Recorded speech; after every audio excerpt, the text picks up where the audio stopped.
Hey guys, for today's video, I'm gonna teach you on how to change your suggested Reels video in Instagram. But before we start, please like this video, subscribe, and follow for more future updates. And without further ado, let's start.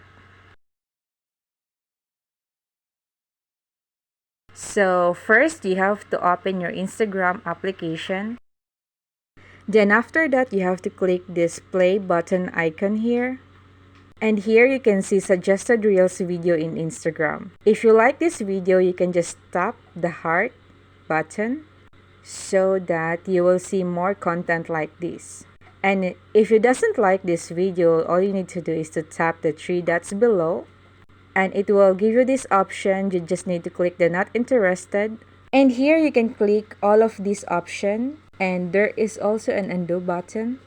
And this will help you to undo all the changes you have been made. And that's it guys. That's how you change the suggested Reels video in Instagram.